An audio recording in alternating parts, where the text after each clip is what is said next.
Bonsoir à toutes et bonsoir à tous. Ton menu, il est comme l'appétit. Il doit suivre la météo, soleil et chaleur. Eh bien, tu apportes de la légèreté et de la fraîcheur. Alors, tu oublies les sauces et tu grilles. Tu fais fleurir l'assiette. Froid, neige, pluie. Tu réconfortes, tu réchauffes les cœurs et les corps. Tu ragaillardis. Le premier devoir d'un chef, attention, c'est d'interroger le ciel. Extrait de Ulysse et Cyrano, signé Stéphane Servin et Antoine Christo. Ils sont les invités de LCR ce soir.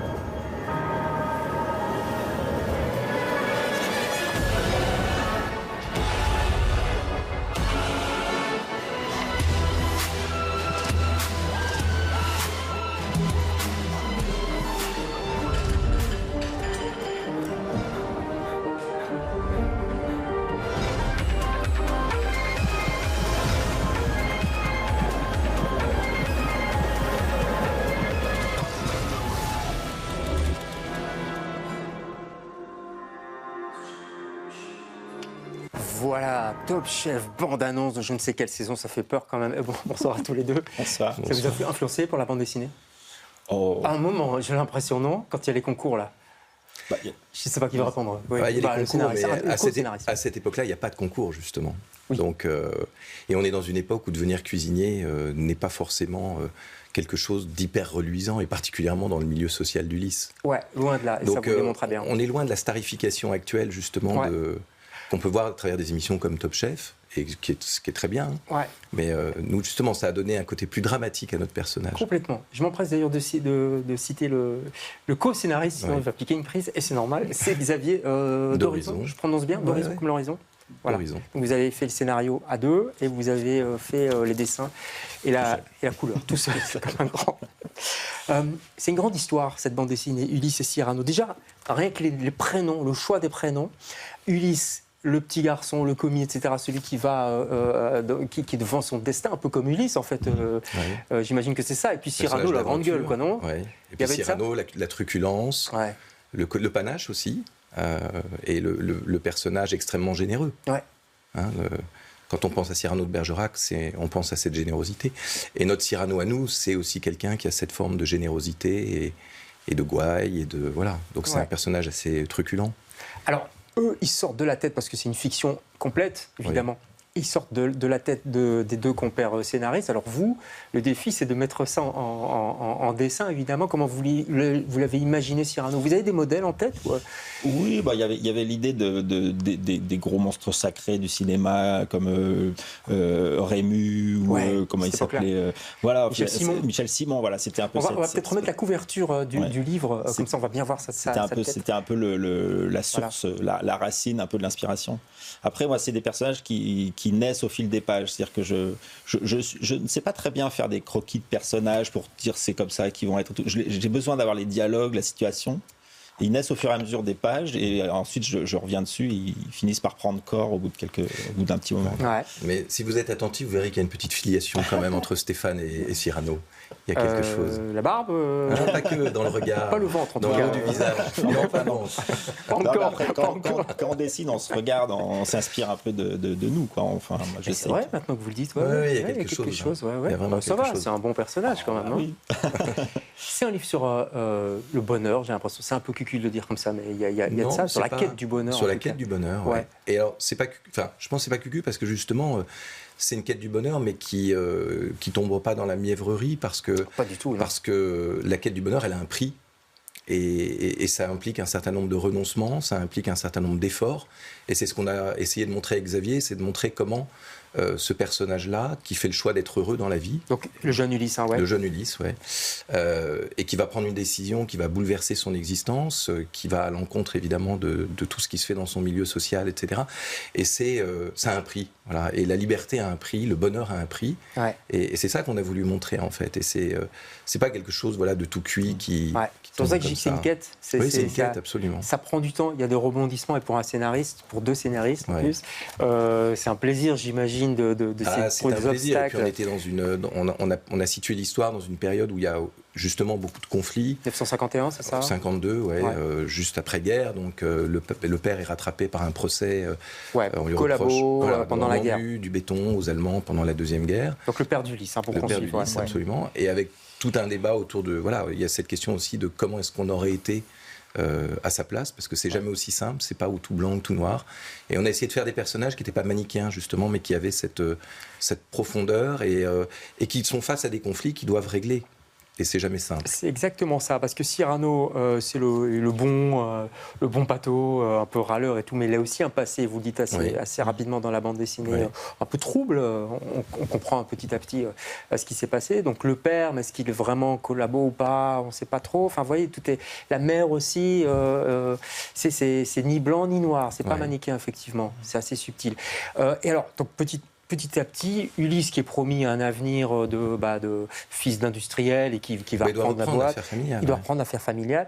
Ça lui va pas, c'est pas trop son truc, et il va rencontrer cet ancien cuisinier à la campagne, du côté de Beaune, belle campagne à la Bourgogne.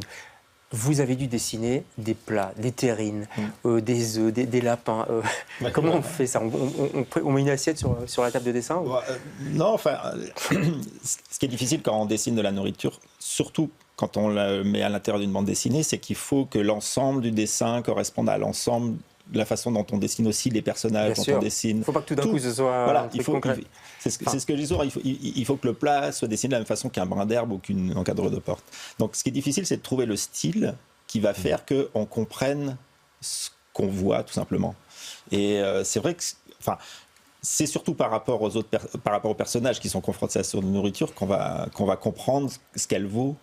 Donc, au début, par exemple, Ulysse est confronté à des plats, on comprend comme ça à demi-mot qui sont pas très bons. Donc c'est lui qui signifie en fait le goût. Et petit à petit, les personnages progressent au niveau de la perception qu'ils ont, de la nourriture qu'ils ont. Et donc on voit qu'à ce moment-là, ça devient des plats d'exception. Vous jouez sur la couleur aussi? C'est-à-dire les plats fades, ils sont couleur fade. Bon, on sait que si on met du vert, c'est jamais terrible. Non, dans la nourriture, c'est pas terrible. Sauf si c'est une salade, évidemment. Et puis dès que ça devient un petit peu plus lumineux, on admet, on finit par comprendre. Puis l'environnement aussi montre ce que ça. C'est toujours pareil. C'est une couleur vaut par celle qui est à côté d'elle. Exactement. C'est toujours des contrastes qui font ça. Donc elle vient d'où cette idée de scénario? Cette idée, elle vient de... En fait, avec Xavier, on avait travaillé ensemble sur un projet qui terminait, et puis on avait eu énormément de plaisir à travailler ensemble, et on s'était dit, il faut absolument qu'on poursuive cette expérience, parce que ça a été un moment très, très jouissif, très agréable. Et moi, j'avais une idée de scénario qui se passait en Bourgogne, dans un village, avec quelqu'un qui devenait cuisinier, et puis Xavier avait une idée plus axée sur l'apprentissage et la transmission.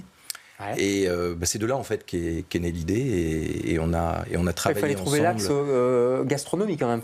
Il fallait penser à ça. Oui. Et alors après on a beaucoup travaillé ensemble tout au long de l'écriture du scénario. C'était un échange permanent, un vrai ping-pong.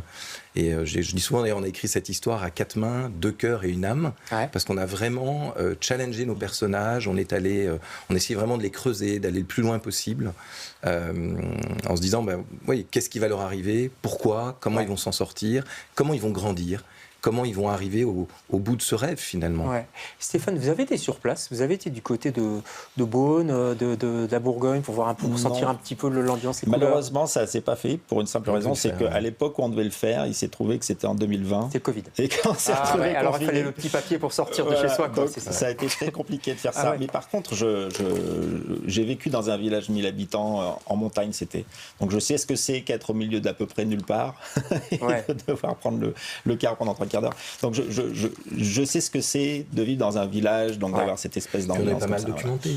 Et puis voilà, on est documenté, oui, bien sûr. C'est une chronique sociale aussi, là derrière. On va dire la gastronomie, c'est presque un prétexte, mais quand on voit ce resto de village, justement, où tous les gens viennent, les ouvriers, etc., à midi, quittent leur travail pour faire une pause. Et puis, ce qui existe encore aujourd'hui dans les campagnes. En France, en Belgique, non, je vous le dis. Mais en France, on a encore ça. Moi, dans mon village en Bourgogne, il y a comme ça 2-3 auberges qui, à midi, accueillent comme ça des ouvriers.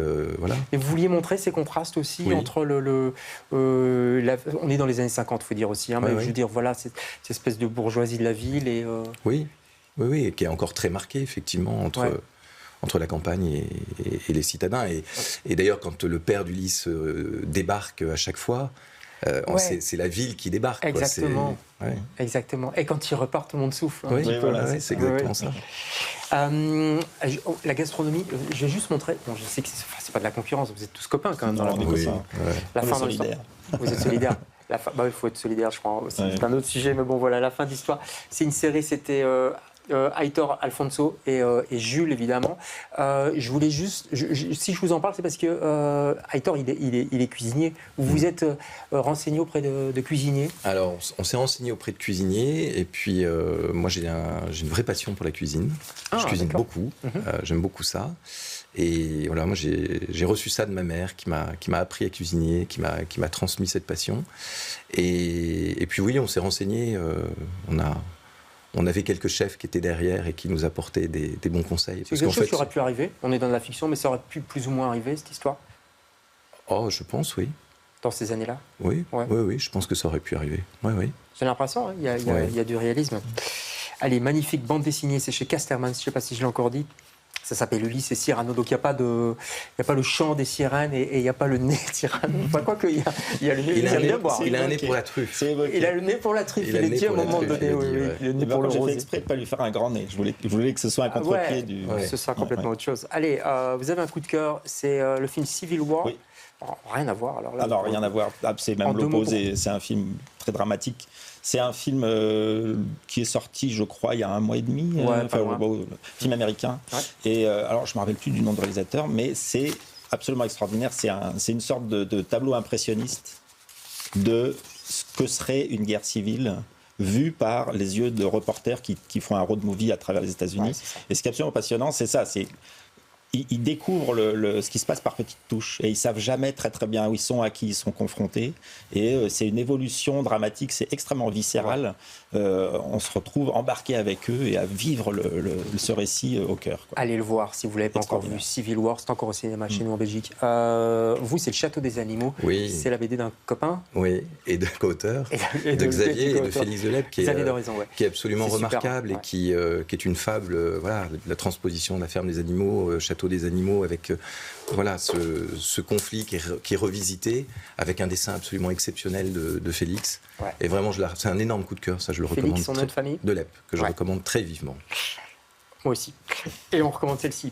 Voilà, regardez bien cette couverture. Elle est belle en plus, elle est de qualité. On aimerait bien être à côté d'eux.